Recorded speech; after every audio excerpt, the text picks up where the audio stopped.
आम चुनाव के ऐलान के साथ ही बने सियासी माहौल के बीच पंचकुला की स्पेशल एनआईए कोर्ट समझौता ब्लास्ट केस में आज फैसला सुना सकती है। इस केस में फाइनल बहस पूरी हो चुकी है और कोर्ट ने अपना फैसला सोमवार तक के लिए सुरक्षित रखा था।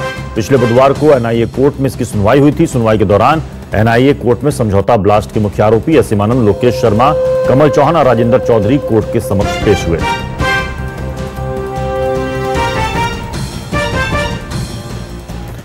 और साथ इसी खबर पर विशाल एंग्रीश और प्रशांत गुप्ता इस वक्त जुड़ चुके हैं। विशाल, जरा अपडेट दीजिए। जी, कितने बजे उम्मीद करें फैसले की विशाल?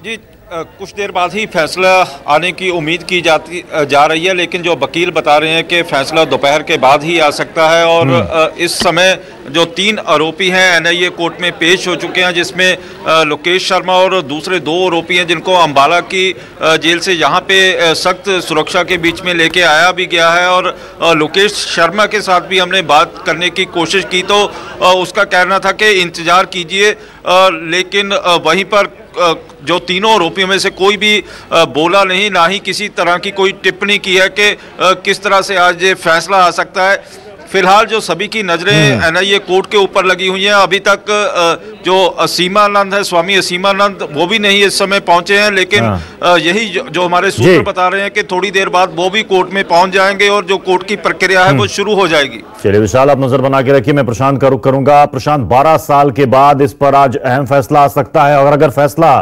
असीमानंद के खिलाफ गया, कोर्ट ने दोषी ठहराया, तो शायद इस चुनाव के बीच में एक बड़ी बहस का मुद्दा एक बार फिर से बन सकता है। प्रशांत। आप बिल्कुल आप सही कह रहे हैं। अगर असीमानंद इस बार समझौता एक्सप्रेस ब्लास्ट में दोषी पाए जाते हैं या कोर्ट उनको मुजरिम घोषित करता है तो ऐसे में काफी बड़ी नुकसान हो सकता है और सियासी हंगामा जरूर बरपेगा, क्योंकि 1977 से राष्ट्रीय स्वयंसेवक के कार्यकर्ता रहे हैं स्वामी असीमानंद। पश्चिम बंगाल से आते हैं, हुबली शहर में इनका जन्म हुआ था और उसके बाद से ये 1977 में आरएसएस में जुड़ गए थे।